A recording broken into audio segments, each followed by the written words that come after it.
Tá entrando, tá gravando. Pronto, tá gravando. Então, a gente dá início oficialmente a essa roda de conversas, um bate-papo antimanicomial.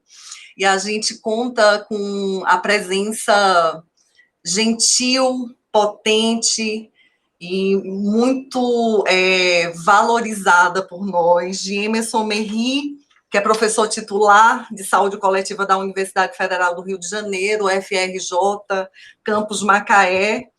É a terceira vez que ele vem para uma conversa com a gente, assim, virtualmente a segunda, mas teve uma primeira vez ao vivo. Eu nunca vou deixar de lembrar aquela roda linda que foi no Fórum de Mobilização Antimanicomial. Eu espero que aquele momento presencial aqui na Univasf tenha sido o primeiro de muitos, porque a gente vai atravessar esse momento. Então, em nome dessa turma aqui do Sertão, a gente agradece, Emerson, tua vinda, tua disponibilidade. E eu gostaria de começar, já que esse é um bate-papo antimanicomial, e hoje é 17 de maio, que é o Dia Nacional, Internacional, na verdade, de combate à LGBTfobia. Eu gostaria de fazer uma oferta, tá? Meio que para ativar a gente. Isso aqui vai ser uma roda de conversas, então todo mundo pode se sentir muito à vontade para trazer suas questões. Eu vou colocar esse vídeo de uma turma que eu acho que muita gente conhece, e daí a gente parte para a conversa, pode ser? Tá ótimo.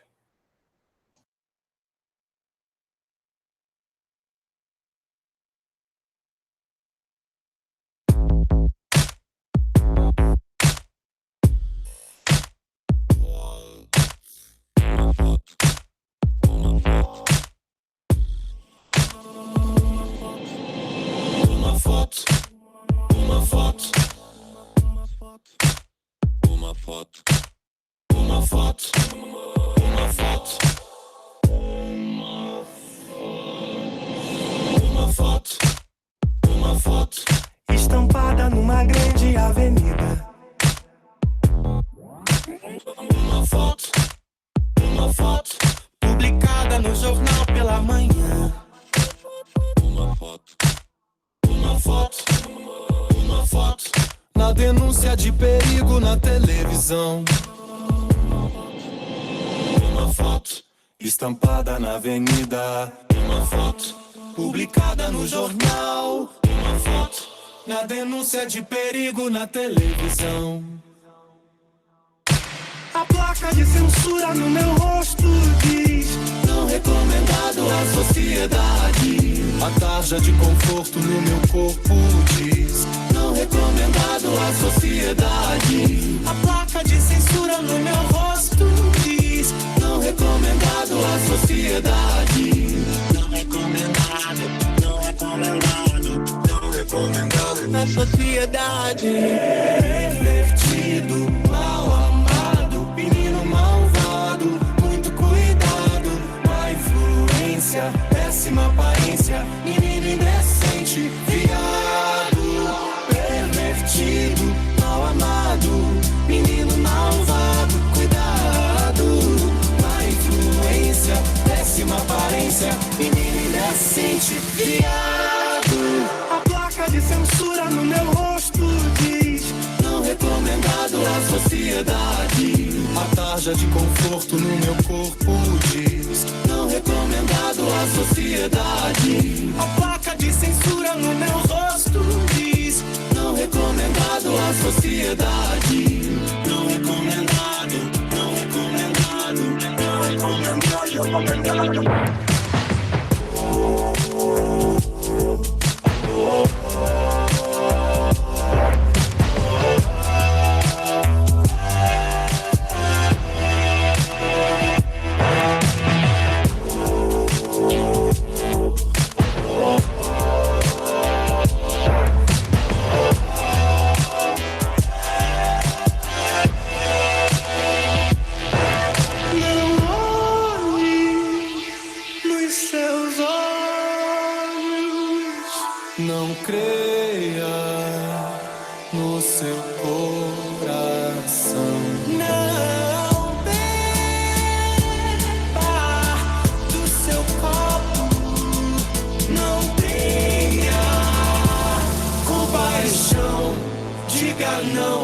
aberração.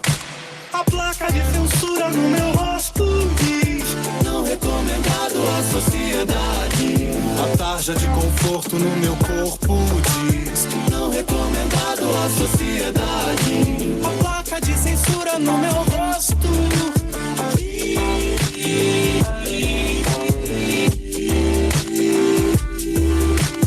não recomendado à sociedade.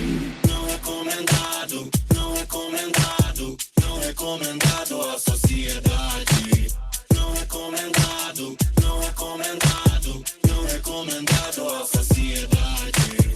Não recomendado, não recomendado, não recomendado à sociedade. Não recomendado, não recomendado, não recomendado à sociedade.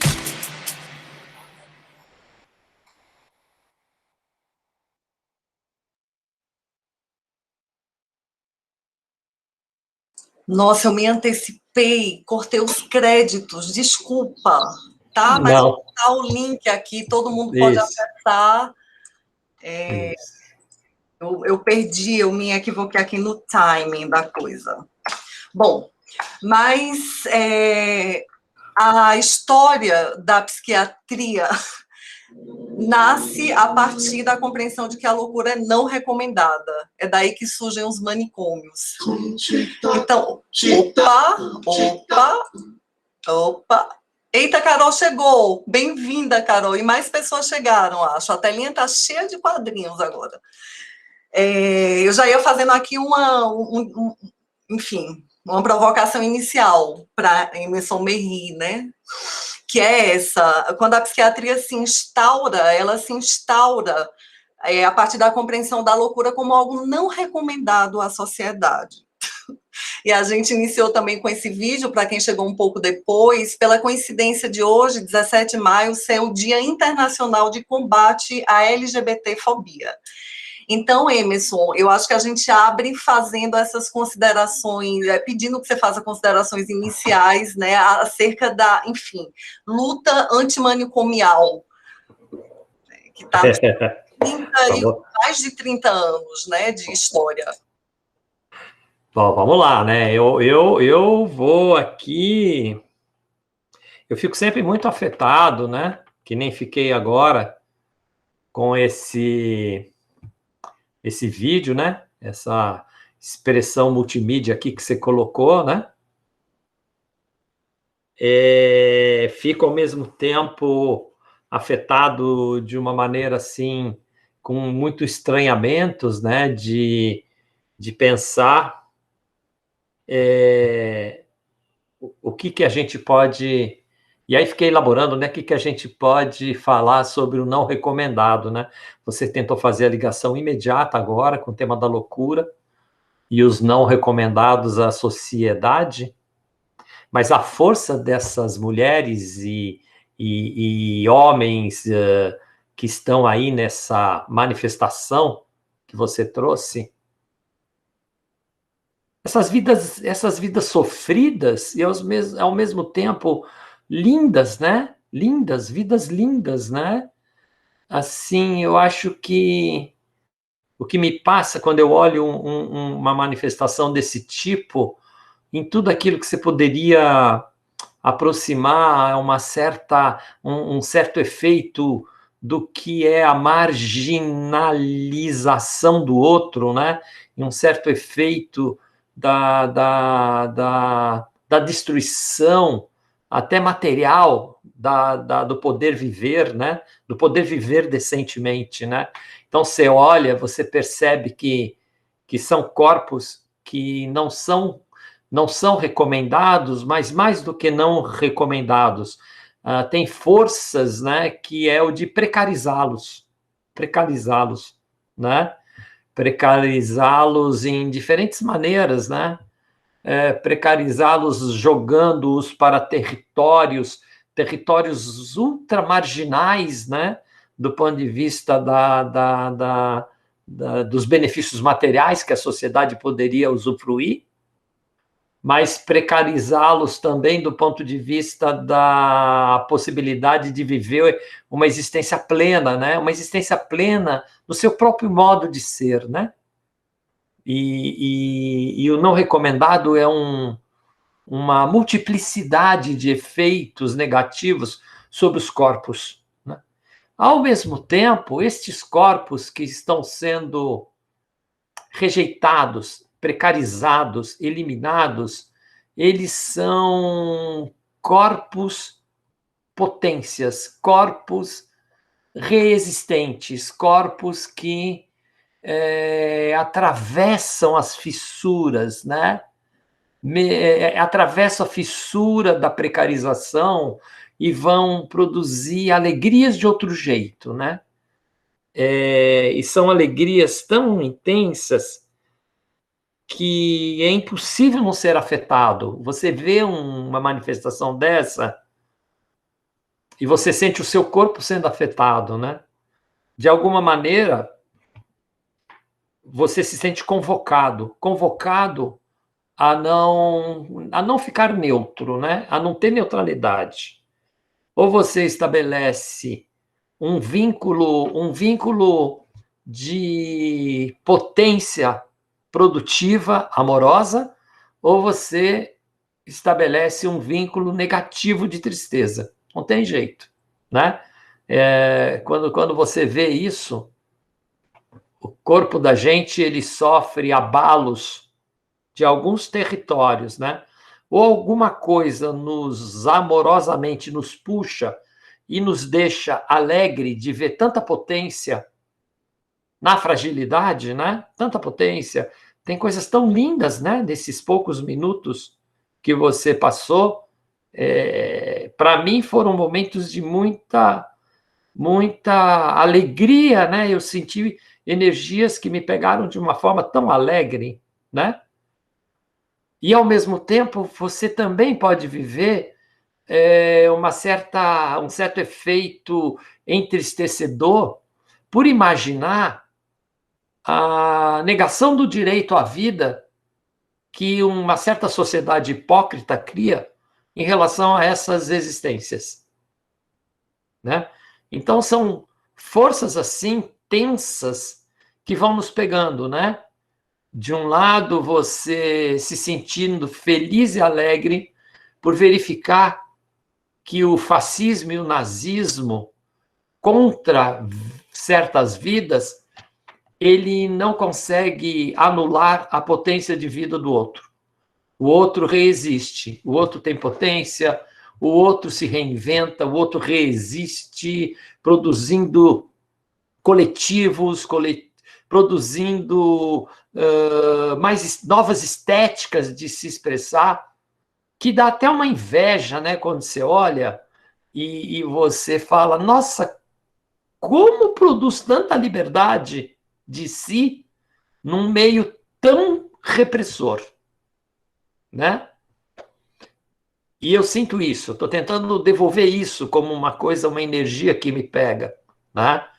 Então, eu senti isso quando eu estava aberto ao que estava acontecendo nesse vídeo que você passou e fiquei pensando, né? Pensando algumas coisas que são chaves para a gente poder se aproximar ao tema da luta antimanicomial, ao tema da loucura, ou ao tema geral dos não recomendados, né? Que não é só o louco, né? Está ali. E a primeira ideia que me passa é que há modos de organização societárias na história nossa, nessa história que a gente poderia dizer de construção da convivência entre esses corpos que chamamos de corpos humanos, né? E aqui cabe entre parênteses, né? Porque dependendo da sociedade, aquilo que se chama de corpo humano é entendido só como essa nossa forma homem-mulher de ser, né? Não estou falando em gênero, mas eu estou falando na forma do corpo. Então, fala em corpo humano, traz essa forma de um certo gênero e de uma certa espécie, que é o que nós chamamos de Homo sapiens, né? Seja na forma homem, seja na forma mulher, independente dos exercícios de gênero, né? Mas na forma corpo. Então, quando a gente fala humano, existem olhares que se restringem a isso, como se dividisse, no âmbito geral da vida, humanos e não humanos. Mas existem grupos dentro da nossa sociedade que, quando falam humanos, falam de qualquer formas viventes. Então, se você pega um grupo indígena que está sendo violentamente exterminado hoje, que são o povo originário dos Yanomamis, na região amazônica, ali na fronteira Brasil-Peru, a gente tem um povo originário assim incrível chamado Yanomami. Quando você vê a cosmovisão dos Yanomamis, você vê que os Yanomamis, quando falam de humanos, eles não falam só dos corpos de forma homem, forma mulher. Eles falam de todos os corpos vivos, que eles, na realidade, chamam dos viventes, né? Então, vamos dizer assim, uma árvore é um humano na forma árvore. Um javali é um humano na forma javali. Uma cobra é um humano na forma cobra, né? E aí, então, eles não têm uma divisão entre humanos e não humanos do jeito que nós fazemos, né? Mas quando você se remete a esses outros modos de olhar, tem alguma coisa que é muito interessante. E ao ver esse vídeo e imediatamente pensando no dia 18, me passou uma memória, que é uma memória tratada por vários pensadores, mas o Foucault é um dos que traz essa memória, em que ele diz que, numa certa época, na Grécia Antiga, não se tinha julgamento moral sobre o exercício da forma do prazer. Ou seja, não se fazia um julgamento moral sobre as formas do exercício do prazer. Fosse a forma que fosse. Ou seja, vivia-se nessa sociedade, e o Foucault tem bastante material sobre isso, inclusive na história da sexualidade, né? Em que ele vai trazer uma possibilidade da gente pensar de que o grande tema para essas sociedades não eram as formas de exercício do prazer, mas os excessos. Ou seja, o que era problema, por exemplo, era o excesso. E o excesso era entendido como quase que um aprisionamento da forma do exercício do prazer. É como se você criasse um pensamento que a gente tem hoje, desse nível de dependência que alguém passa a ter numa forma específica do exercício do prazer. E essa sociedade, ela trabalhava com uma ideia de que os problemas não eram as formas. Então, pouco importava se os exercícios eram homossexuais, heterossexuais, ou mesmo zoofilias, ou mesmo autoerotismo, autoexercícios da sexualidade, ou mesmo aquilo que nós categorizaríamos hoje como modos sádicos, masoquistas do exercício do prazer. Que isso não recebia em si julgamento pela forma, mas que passava a ser um problema nesse lugar quando você tivesse dependência de um exercício exclusivo dos apetites. E isso aí não valia só para a questão da sexualidade, em termos específicos, do exercício, por exemplo, do sexo. Mas isso valia para apetites de várias naturezas, não é? Então, até o apetite no sentido do próprio alimento, quando você fazia um exercício de excesso, né, no próprio uso do alimento.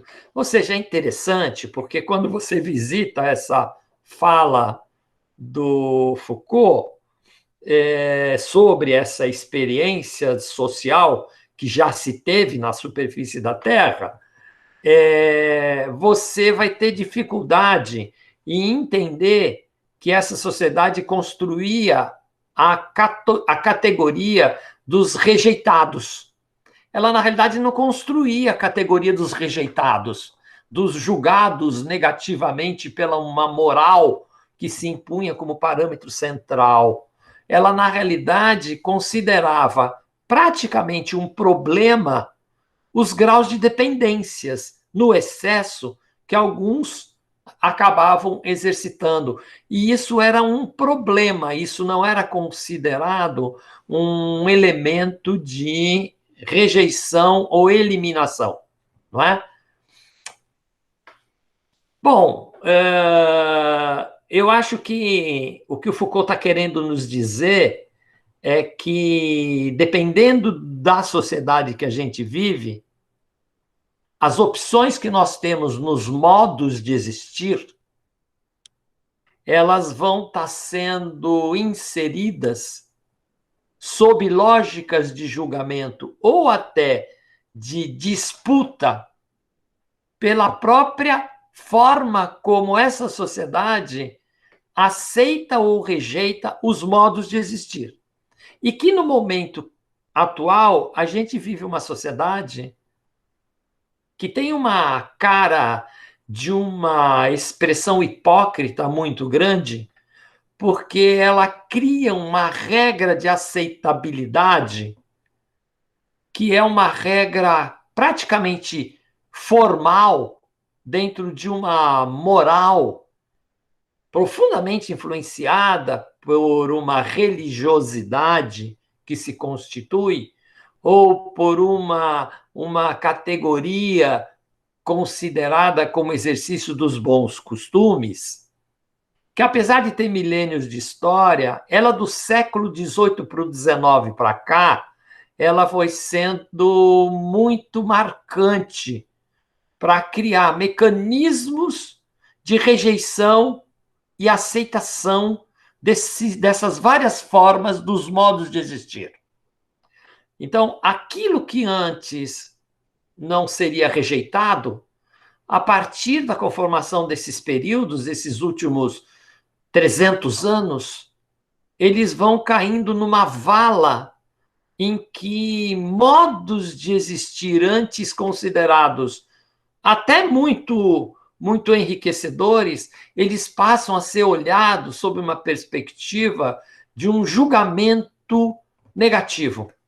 E, como tal, precisam ser regradas, como tal, precisam ser contidas, ou mais, não são considerados problemas em si que merecem uma certa capacidade de entendê-las, mas elas são consideradas perigosas. Então, existe alguma coisa nesses 300 anos que associa certos modos de existência antes aceitos em outras sociedades que passam a ser profundamente perigosos. Por exemplo, a sexualidade feminina. A sexualidade feminina é algo que, a partir do século... Bom, tem antes, mas sem dúvida nenhuma, do século XVI em diante, do século XV em diante, a sexualidade feminina ela é pré-julgada como ameaça. E ela vai ser associada com uma força de existência ameaçadora por ser incontrolável. E aí vai haver um certo julgamento moral, uma certa construção de regras de punibilidade e, inclusive, de extermínio. Então, nós sabemos, é só a gente visitar a história das bruxas e o que a Europa vai construir de extermínio das mulheres que podem dar sinal de uma energia erótica que vai ser associada a uma malignidade da bruxaria, do enfeitiçamento que poderá atingir os homens, essa frágil figura, né? Então, a figura frágil que estabelece o julgamento é a figura do homem, do masculino, o masculino que não resiste ao feitiço da mulher.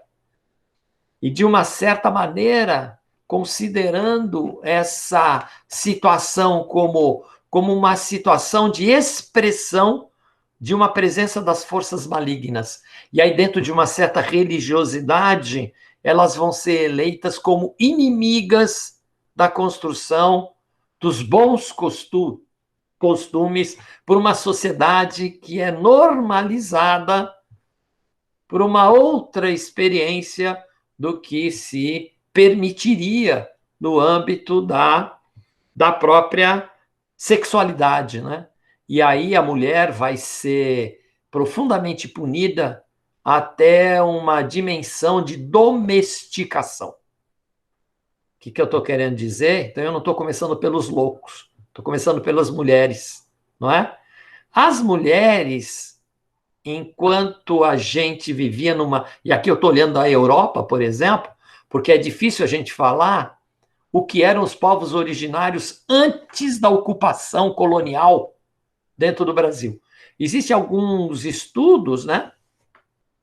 Eu conheço alguns estudos, por exemplo, tem um livro chamado Os Tupinambás antes do Rio de Janeiro. Esse livro faz um exercício de tentar estudar como era a vida dos quase 2 milhões de tupinambás que viviam em torno da Baía da Guanabara antes da chegada de qualquer europeu. Então, você tem resquícios de informações arqueológicas, antropológicas, que vão dando uma certa noção.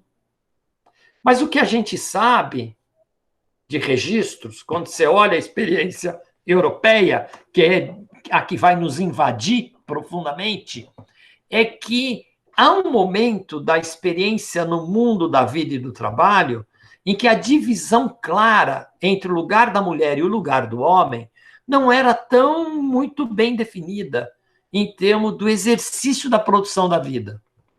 Mas você começa a perceber que vai operar um mecanismo de violência, um exercício de disciplinarização do corpo feminino,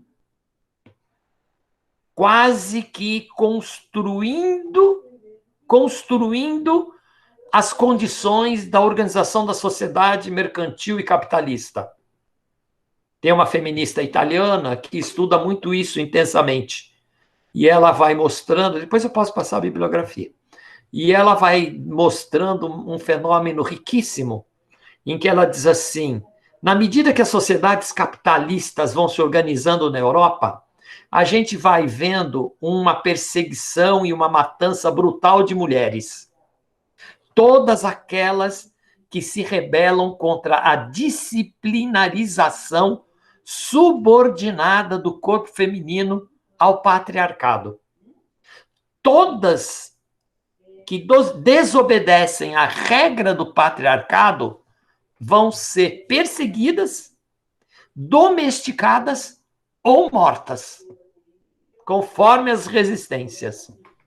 Esse processo, essa pensadora, ela vai dizer que chega a tal ponto que, na realidade, é a preparação para organizar uma família adequada ao modo de produção capitalista dos anos 16, 17, 18 em diante.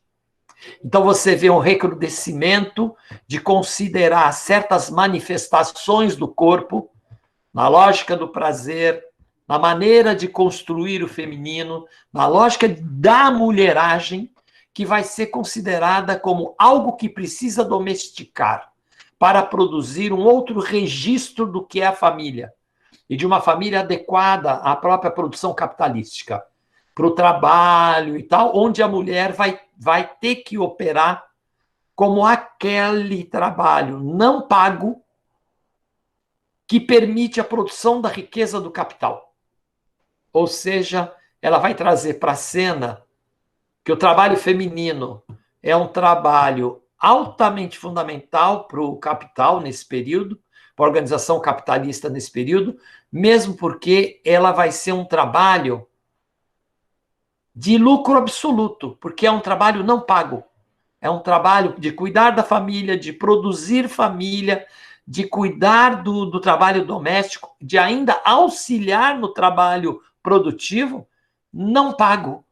Ou seja, a ideia da mulher como uma força de trabalho gratuita para o capital, que vai se somar à força de trabalho explorada do seu homem, também pelo capital.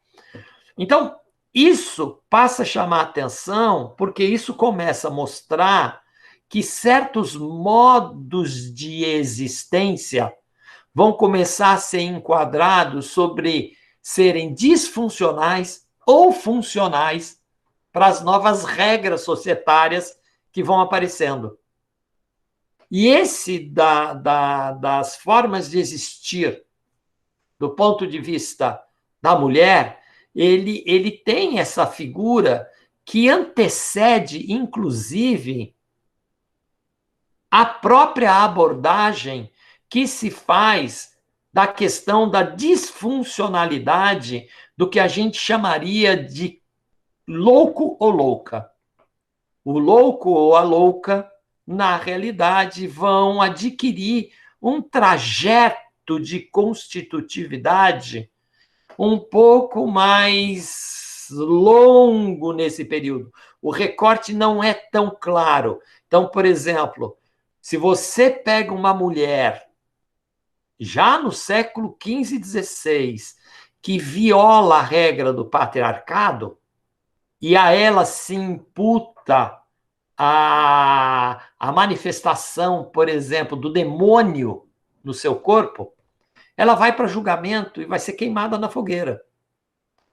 Se você encontra alguém que é tido como louco, nesse mesmo período, ele não obrigatoriamente ele vai para julgamento e vai para a fogueira. Então você não tem obrigatoriamente o mesmo nível de interdição para certos corpos em termos da loucura, a não ser que eles aconteçam no corpo feminino. Porque se acontecerem no corpo feminino, aí eles vão se apresentar como sendo um corpo que disfuncionaliza em relação à construção da sociedade patriarcal. Existe um romance do Saramago, que é um romance sobre a construção de uma igreja em Portugal deste período, e que uma das personagens é uma mulher que parece que tinha um corpo com uma certa magia. E ela tinha que esconder essa sabedoria mágica que ela tinha, porque se isso emergisse, ela iria para a fogueira, né? E na realidade, ela é uma personagem nesse romance em que o tema da sexualidade, o tema das relações dela com o homem dela eram absolutamente especiais, mas ela tinha plena noção de que ela não poderia adquirir visibilidade nisso, que se ela fosse visível, ela seria exterminada, não para o homem dela, mas para o entorno dela, não é? E, ao mesmo tempo, um homem que tivesse uma certa impossibilidade de ser funcional, no máximo ele seria considerado esquisito ou vagabundo. Então, você já tem no século XVI, e a partir da Inglaterra isso é forte, uma lei, a chamada Lei dos Pobres, e depois das casas de acolhimento, que é uma lei que já vai aparecer, talvez seja a primeira lei de política pública, é de 1501. E ela vai praticamente apresentar a seguinte ideia: a categoria central para você considerar alguém um pobre vagabundo é o tema do trabalho ou não trabalho. Você começa a construir a categoria do trabalho como uma categoria de valoração sobre a vida. E isso vai te dar o direito, inclusive, de aprisionar alguém, mas não porque ele é esquisito ou qualquer coisa desse tipo, mas porque ele não é produtivo, por exemplo. Diferente do corpo feminino. O corpo feminino, não. O tema não é produtivo, não produtivo. O corpo feminino é essas manifestações de não submissão às regras patriarcais, né? Do patriarcado, né? Bom, o que acontece nesse trajeto? Acontece que o século XVIII e o século XIX vão trazer para a cena novas categorias, além dessas que estão sendo usadas. Uma das primeiras categorias é a categoria da razão. Ora, isso é muito pertinente, porque a gente tinha, nessa mesma Europa, no século XVII, uma certa noção de que o normal do humano era ser racional. Isso que o distinguia dos não humanos. Então, qual é a diferença entre um humano e um não humano? Entre um homem e um cachorro, não é? Ou entre uma mulher e um cachorro, ou uma cadela. A diferença é que nós tínhamos uma propriedade superior, que era o exercício da razão. Então, nós poderíamos, como seres racionais, domesticar o nosso lado animal. Então, nasce ali no século XVIII e vai correr o século XIX uma noção de que a disfuncionalidade é o não exercício da razão.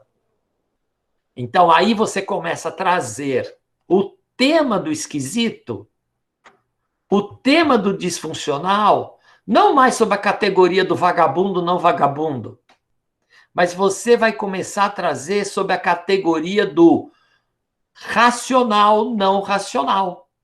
Ou seja, aquele que consegue controlar os impulsos pela razão, daquele que não consegue controlar os impulsos pela razão. Então, você tem uma presença de uma nova forma de fazer a seleção de quem é adequado, de quem não é adequado. E aí surge uma nova categoria, né? A categoria da razão e da não razão. Então, aí você começa, de uma certa forma, já olhar com um olhar um pouco distinto alguns esquisitos. Então, você começa a dizer, não, este aqui está mais para louco. O que é o louco, então, nesse caso? O louco é especificamente aquele que não consegue impor por si a razão como força superior sobre as outras forças que governam o corpo. Ou seja, a razão nestes casos é identificada quase que como um ponto de diagnóstico da loucura. Serão loucos e loucas todos que não conseguem impor a força do racional sobre a força, vamos dizer, do animalesco em nós. Você vai ter uma versão disso, para vocês terem uma ideia, na política. Existe um movimento da política chamado justnaturalismo, que convive com isso. O que é que o justnaturalismo dizia? O justnaturalismo, ele traz a seguinte cena: nós, humanos, somos animais de base. E como animais de base, a gente vive em estado de guerra, um contra o outro. Ora, esse é o pensamento político, por exemplo, no século XVI, XVII, de um dos primeiros ingleses da teoria política, chamado Hobbes, né? Ou um outro seguidor chamado Locke, que era mais ou menos a seguinte ideia: nós, jogados na nossa animalidade, a gente não constrói sociedade. Então, para construir sociedade, nós precisamos ter uma regra acima de nós, e aí a teoria do Estado, algo acima de nós, que impõe um mecanismo de justiça sobre a nossa natureza animal. Por isso que se chama teoria justnaturalista. Então, o homem tem que ser contido na sua violência natural. É a tal famosa frase que a gente já ouviu e não sabe de onde apareceu, mas apareceu desse pensamento: o homem é o lobo do homem. Então, essa imagem, o homem é o lobo do homem, é uma imagem que diz assim: fora das regras da convivência social, os homens se matam, porque o homem é o lobo do homem. Então, a sociedade faz a contenção do animalesco. O século XVIII para o XIX, ele tem uma teoria mais sofisticada. Ele diz: não é só isso que contém o homem. O que contém o homem é o exercício superior da razão.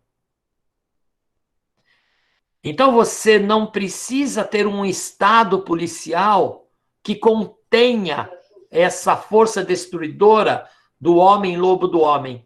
Você precisa ter um homem racional que domestique por si o seu lado animal.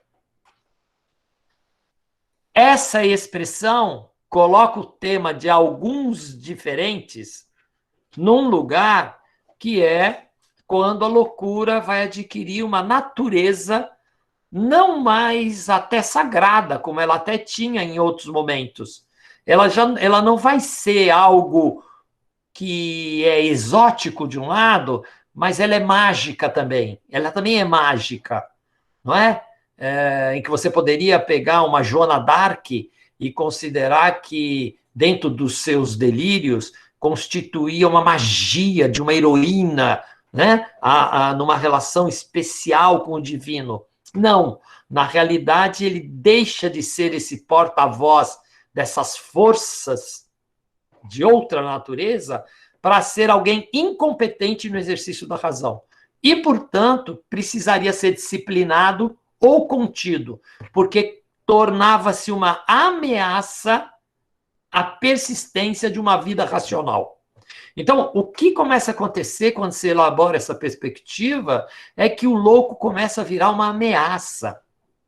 Ele vira uma ameaça na medida que ele é o contraponto ou a negatividade da presença do exercício da razão como sendo a natureza superior do homem, que já não é mais natureza, um homem que virou fora da natureza e que agora é um ser racional e que distingue-se de tudo que não é racional.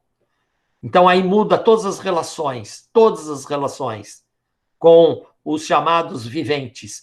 Passam a existir os humanos e os não humanos, não é?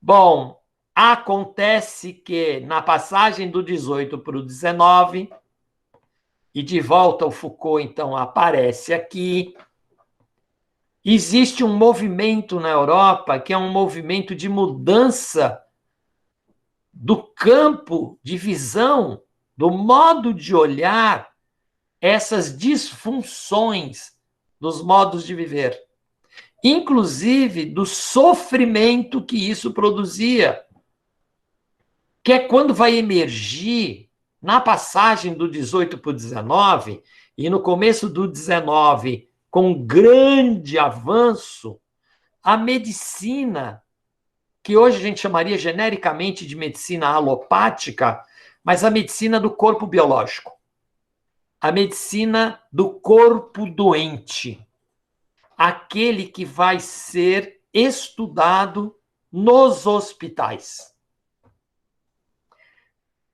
Existe um livro do Foucault muito bonito sobre isso, que alguns de vocês devem conhecer, chamado O Nascimento da Clínica, que tem muito a ver com essa passagem do 18 para o 19.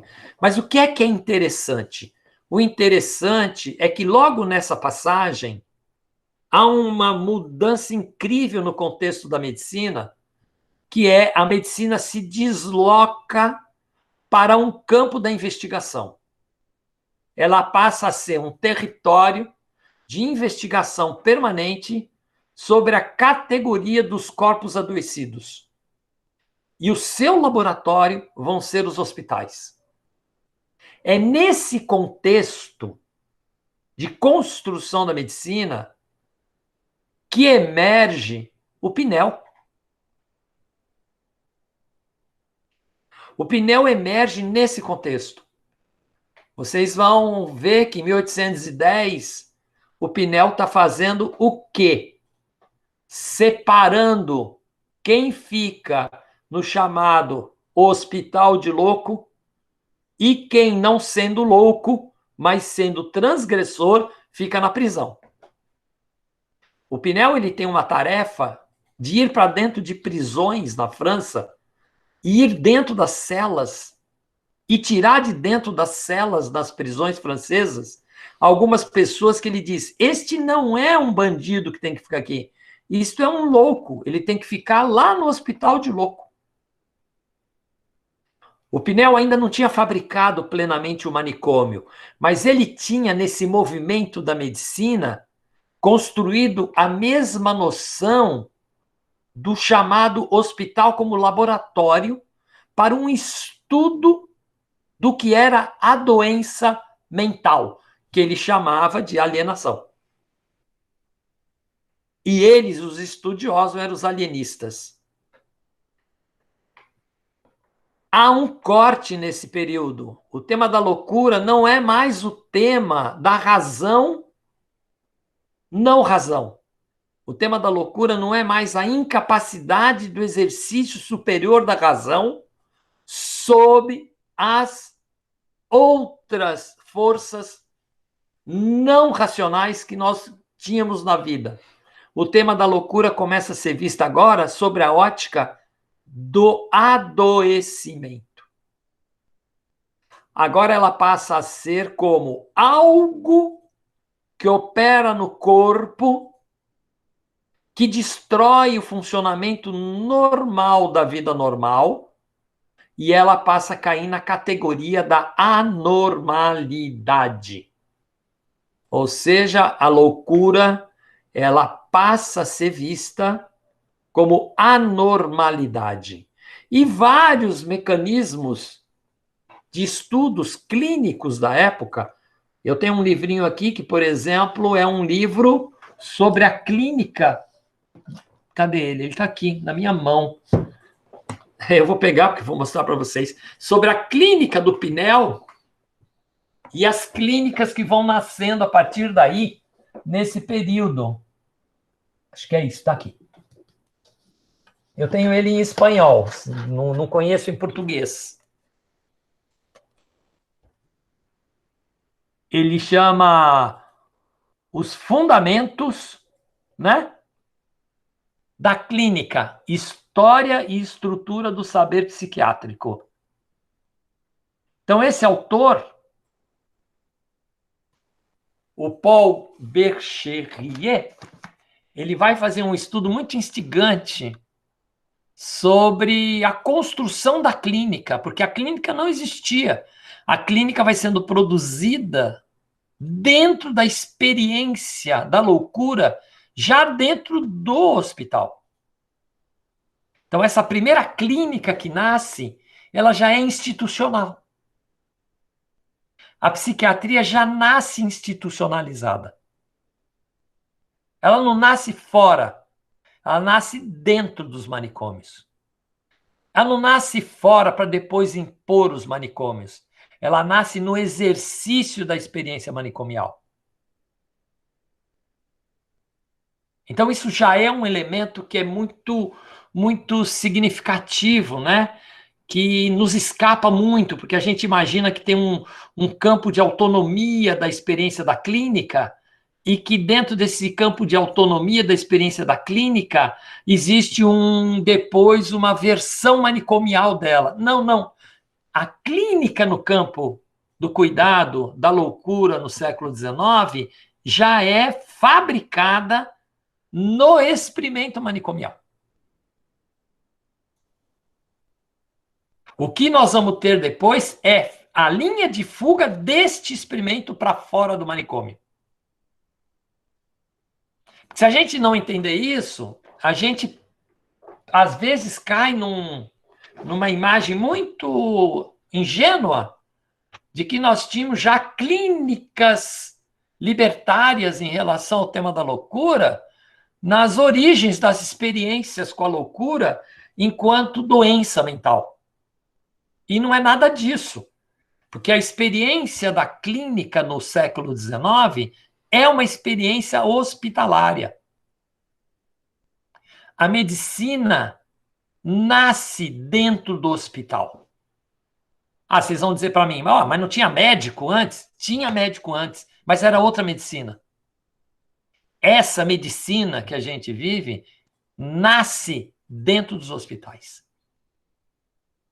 E vai ser fabricada dentro das instituições desse tipo. Então, ela já é uma experiência de construção que é casada. Toda a conformação diagnóstica, todo o processo valorativo sobre uma anomalia é, ao mesmo tempo, o campo de emergência da clínica. Não tem um outro lugar da clínica. Esse é o lugar da clínica, né? E aí o tema da loucura já não é mais vista sobre a ótica, então, que nem eu coloquei, esse é um ser irracional, esse é um ser racional, passa a ser, não é mais aí.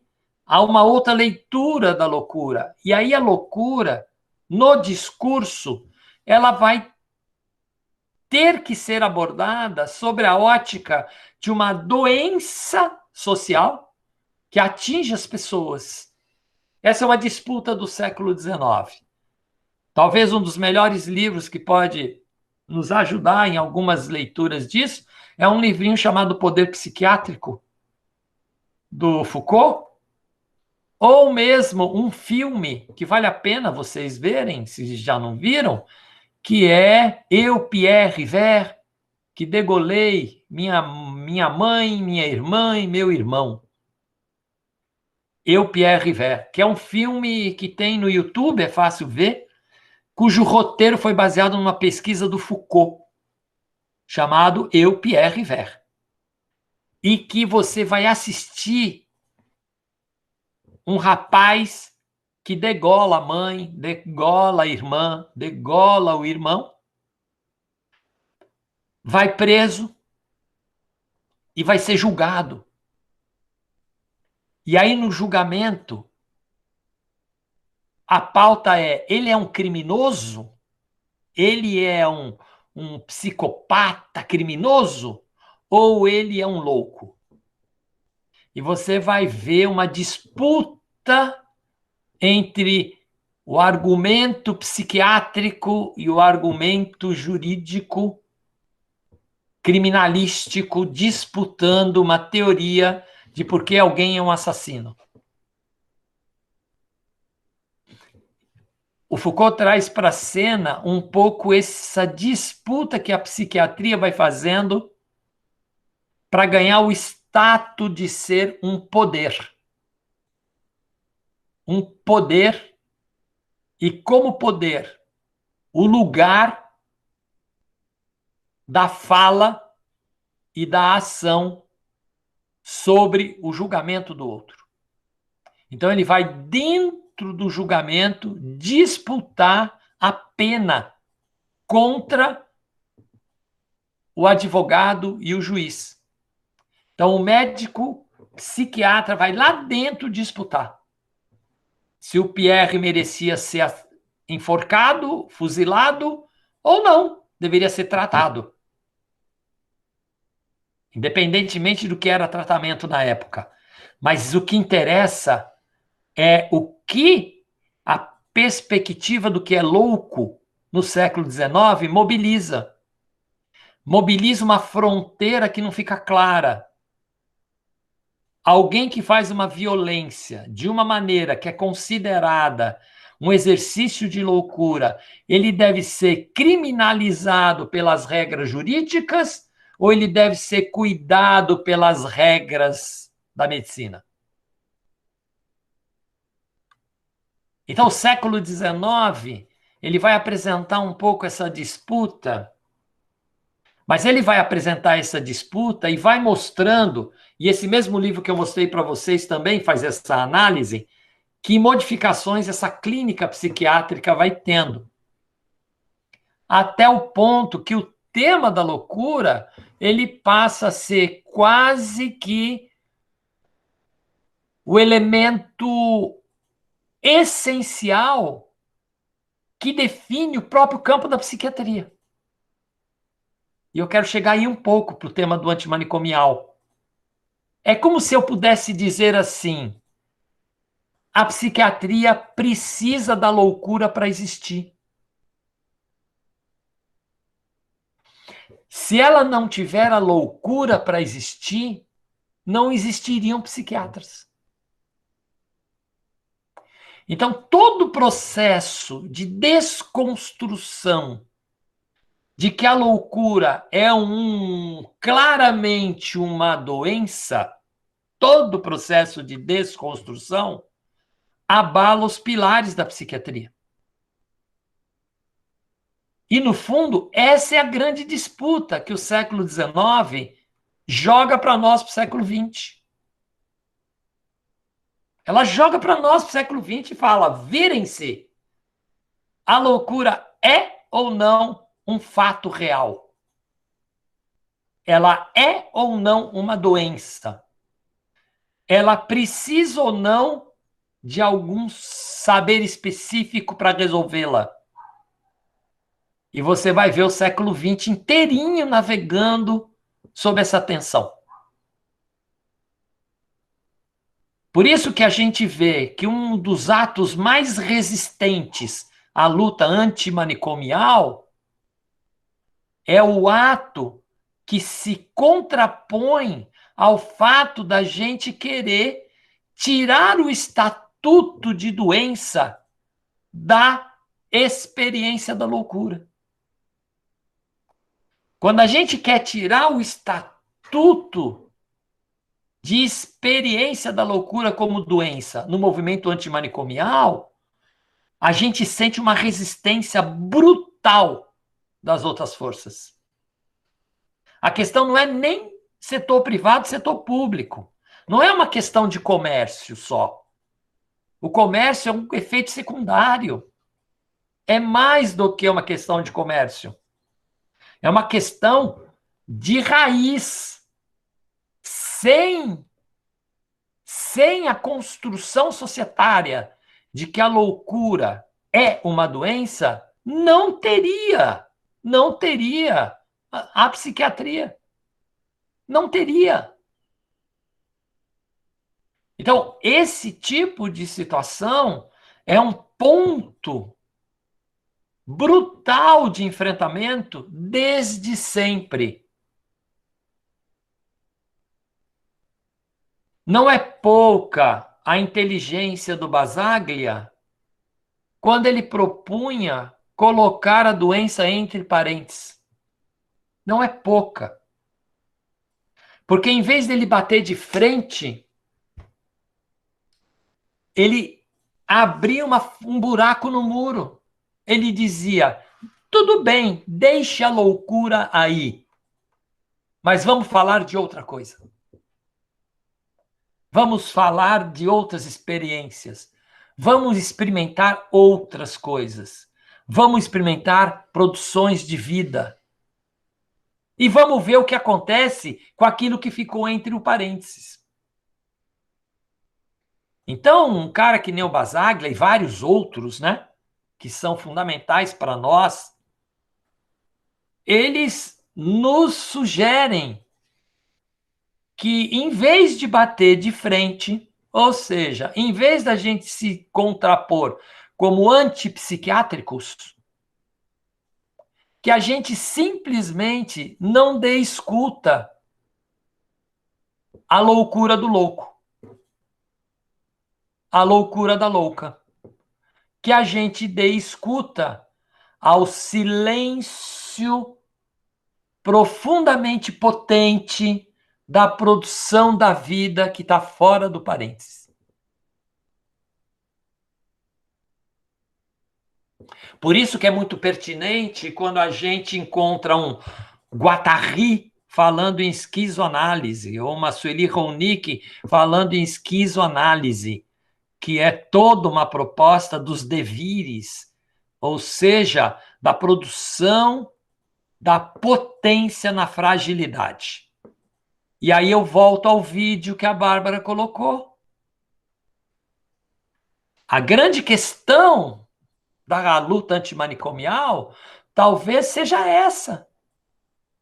Esteja talvez aí um enfrentamento pela produção da potência na fragilidade, que é o que a gente viu dessas mulheres, desses homens gays, que estavam todos presentes aí nesse vídeo que a Bárbara trouxe, desses viventes dos lugares mais inóspitos possíveis, de uma certa forma, colocando que esse lugar entre parênteses de vida que a sociedade os coloca, talvez lhe deem um lugar não governável para eles produzirem suas vidas. Ou seja, a chamada exclusão talvez seja a produção de um território de potência, numa área onde quem manda não governa. E é onde essas outras vidas emergem, produzindo existências mais autênticas, produzindo coletivos mais ricos e interessantes, produzindo alegrias aonde aparentemente só tem miserabilidade. Então, nessas linhas fora do parênteses, aí o Estado, a psiquiatria, as forças instituídas não dão conta, porque não fazem parte do seu campo de visão. E a única coisa que lhes sobra é a violência física. Talvez por isso, no século XXI, a gente esteja vivendo como estratégia central sobre estes corpos dissonantes, como a gente diz no nosso grupo, violências físicas e extermínio. Porque esses corpos insistem em produção de vida em territórios que os outros não veem, que é o que aparece nesse vídeo que a Bárbara trouxe. Ali no mais miserável do mundo, ali na maior das pobrezas materiais, ali na maior precariedade, se produz uma energia de vida, uma forma de expressão de existência que estão fora dos parênteses. Porque a sociedade só consegue colocá-los dentro de um parênteses, como sendo corpos inimigos, corpos imorais, corpos disfuncionais e por aí afora. E para esses corpos, a única coisa que eles têm de estratégia é a morte, o aprisionamento, a clausura. E esses corpos vazam por entre as grades e emergem nos territórios das ruas. Emergem nos territórios que não têm donos. Então, esse tema é um tema profundamente íntimo entre o que significa a luta antimanicomial e a minha maneira de sentir o que tem neste vídeo que a Bárbara usou para abrir a conversa de hoje. Espero que eu tenha sido sei lá, espero que vocês tenham me acompanhado nessa elaboração delirante da minha parte, em que eu tentei trazer para vocês um pouco como me afeta e eu consigo conversar com isso que apareceu hoje aqui e com esse campo de luta que nós estamos inseridos, né? E entender o imbróglio que nós estamos com isso, que a luta é dura, mas ao mesmo tempo é fundamental, porque fala dos nossos corpos, não dos corpos dos outros. Tá bom? Então não é que nós somos os bonzinhos que queremos resolver os corpos dos outros. Nós queremos resolver os nossos corpos, né? É isso, gente. Obrigado. Nossa, a gente que agradece, né? Tem uns minutinhos, ninguém sabia como ia ser esse encontro hoje, né? Isso é que eu acho incrível do encontro. Tinha lá um mote, que era isso, bate-papo antimanicomial, de repente é 17 de maio, Dia Internacional de Luta contra a LGBTfobia, vem não recomendados, o vídeo e tal, e aí a gente tem a chance desse resgate histórico, que eu acho que é fundamental para a gente compreender em que ringue a gente está metido, tá? Então, eu não vou nem... Eu acho que Emerson Merri já foi bem... Opa, tá chegando mais alguém aqui. Acho que é a Ana Iris. Já foi bastante generoso em nos ativar nesse desejo de compreender mais um processo histórico que se produz.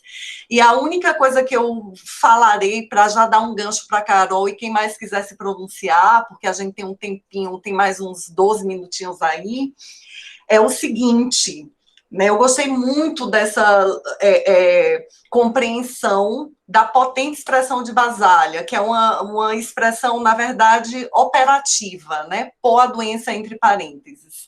E aí o cuidado, né, precisa ser produzido no encontro, fora do parênteses. E a gente está muito capturado por esse parênteses.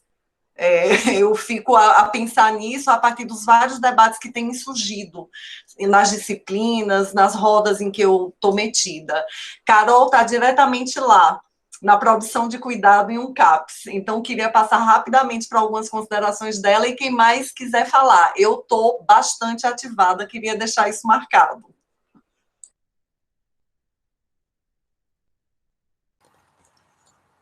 Boa tarde, minha gente.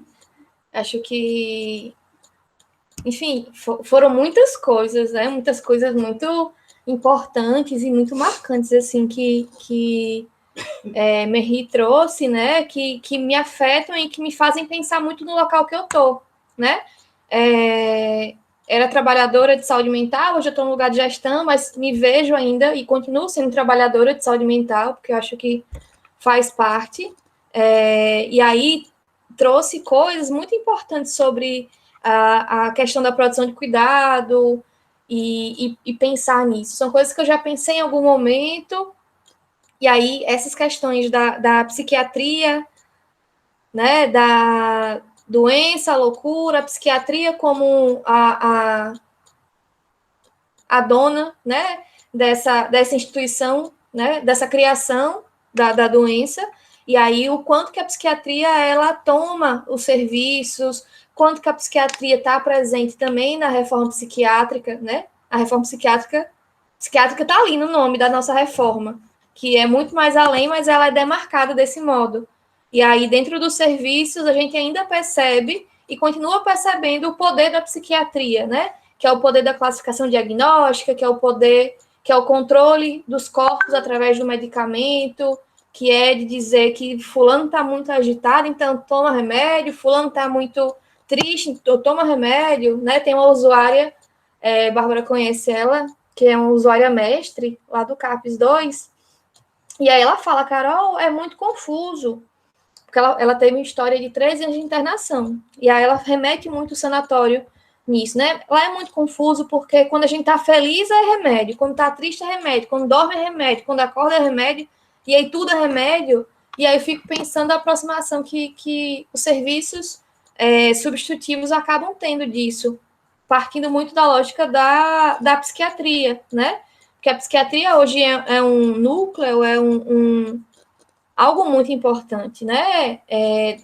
Para os outros trabalhadores é algo que marca, para os usuários é lugar de poder, né? E aí, como é que a gente pensa uma reforma, né? Como é que a gente pensa esse cuidado em liberdade, essa potência da nossa reforma, vendo a psiquiatria em outro local, ou não vendo mais a psiquiatria aí? Como é que a gente pensa a produção de cuidado tentando fazer uma outra organização de sociedade? Como é que a gente pode pensar o cuidado em saúde mental além dos muros do CAPS, além dos comprimidos, além das receitas, além do controle, né? Porque o controle ainda existe muito forte. E isso, para mim, me pega muito. Acho que seria muito importante discutir um pouco sobre isso hoje, com esse tanto de informação que o MEI consegue trazer para a gente.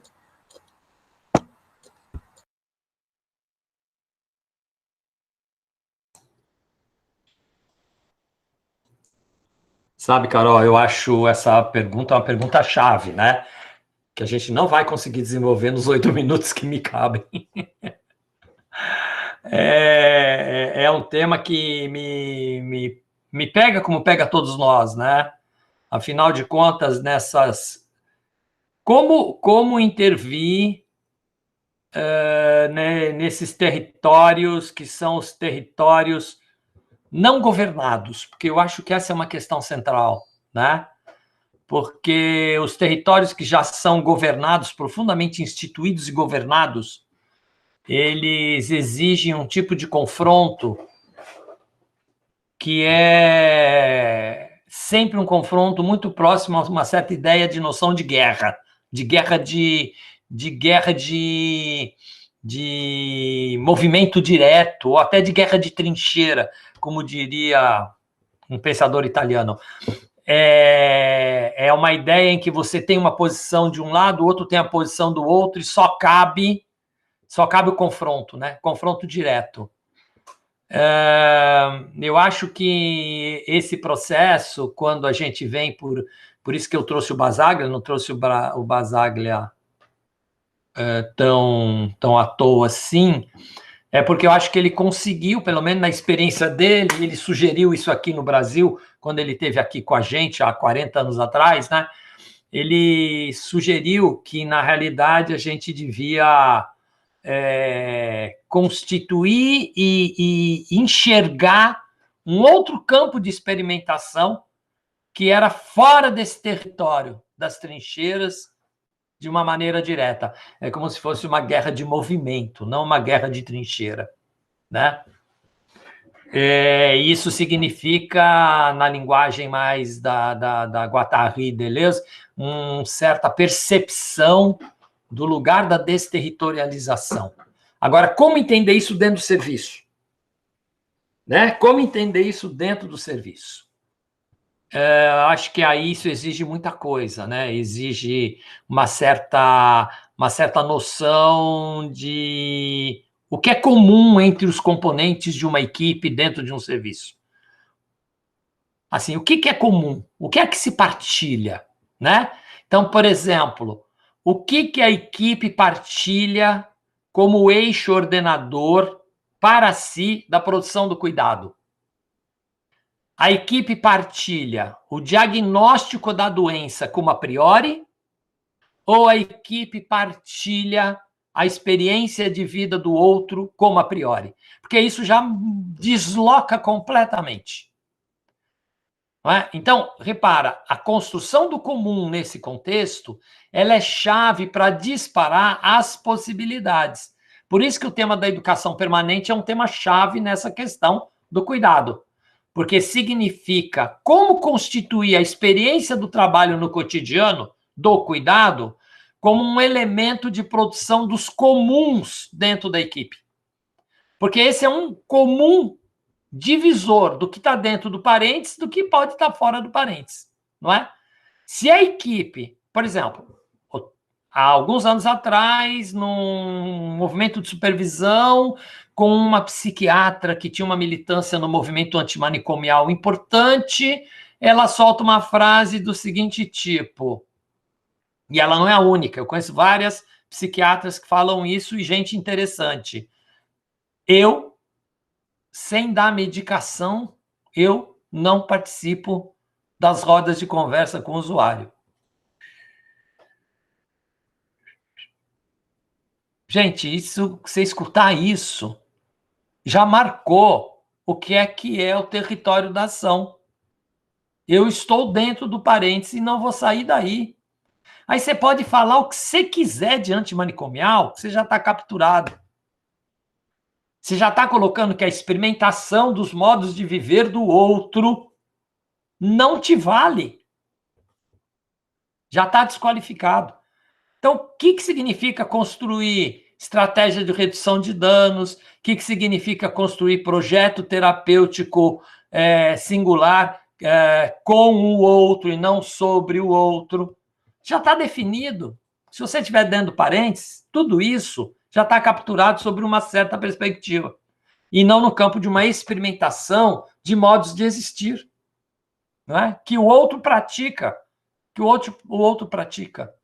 Então, a gente já está capturado por um diagnóstico, a gente já tá... É que nem a psiquiatria quando aparece. Ela já é capturada dentro do exercício do hospital.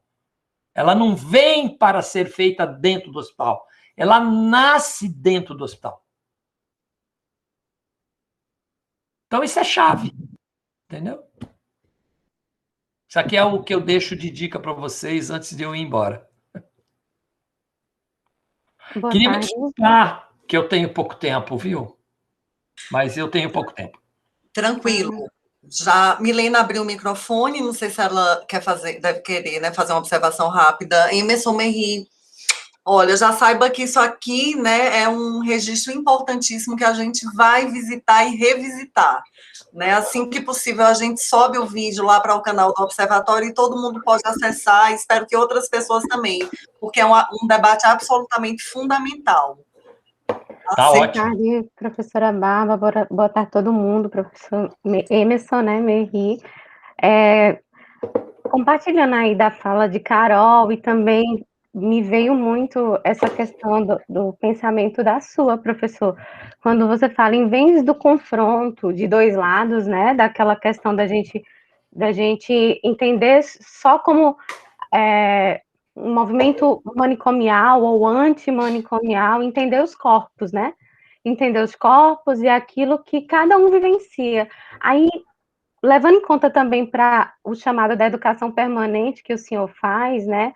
Eu queria saber que olhar a gente pode ter para esse trabalhador que tem, sim, um corpo marcado, né, por uma vivência e que precisa se desconstruir para que entenda esse movimento antimanicomial e agregue um pouco mais, mas também entendendo que existem marcas. E aí a gente precisa ser gradativo um pouco e ser uma construção, né? Eu penso, não sei. Tem que ser uma construção, e eu queria entender de que forma a educação permanente ela pode pensar melhor essa construção dentro de um ambiente que já é de confronto, que não precisa ser, né, permanecer. Como a gente faz para ter uma ferramenta de botar em prática, assim, né, algo mais... Oh, Milena, de novo, eu considero isso uma questão central. Infelizmente, eu sinceramente, em 2 minutos eu estou saindo, eu estou começando uma outra reunião, em outro lugar, né? Mas eu queria dizer o seguinte, a gente tem experiências, né? A gente tem experiências, a gente tem produção. Eu mesmo tenho experiência pessoal, acho que Bárbara também tem, vocês também têm. Como é mesmo que a gente, dentro do trabalho em equipe, considera o nosso fazer como sendo o nosso território de interrogação para o nosso processo formativo, que é o tema da educação permanente, né? Como a gente faz isso? Vocês tiveram com a Laura discutindo educação permanente? Não? Sim, ela já esteve com a gente, batendo esse papo. Porque o tema da educação permanente, ele vai falar sobre isso, que ninguém vai ensinar ninguém. O coletivo vai se constituir como uma experiência formativa, né? Em cima do seu fazer, e não do seu pensar, do seu fazer, né? Uma coisa é eu dizer que eu acolho, a outra coisa é eu acolher. Então, o modo como eu acolho é que tem que ser o elemento formativo, e não o que eu digo que é acolhimento. Então, a educação permanente é esse deslocamento, né? Então, acho que essa é a questão central que a gente traz, né? Assim, eu já escrevi coisas sobre isso. Por exemplo, um dos materiais, Bárbara tem, eu acho que vocês, alguns já conhecem, por exemplo, um efeito de uma supervisão minha numa equipe e tal, era exatamente o que é a alegria e o alívio numa equipe dentro de um CAPS, numa experiência antimanicomial, não é? Isso tudo foi fruto de um quadro de supervisão em cima de um sofrimento intenso da equipe e que disparou experiências, né, da equipe, né? Então, eu acho assim, eu não tenho como fórmula nenhuma para sugerir para vocês. Eu tenho como compartilhar experimentações. Aí eu acho que é uma coisa diferente uma da outra. Vocês vão me desculpar, gente, eu gostaria de ficar, mas eu não vou conseguir, tá bom? Não tem problema, a gente termina do melhor jeito, que é esse, com gostinho de quero mais. Tá bom, então um Muita beijo para gratidão. vocês. Boa Obrigado, reunião. viu? Obrigado. Valeu, obrigada, a gente que agradece. Um abraço. Tchau. Eu vou Beijo. encerrar. Tchau. Beijão. Eu vou interromper a gravação.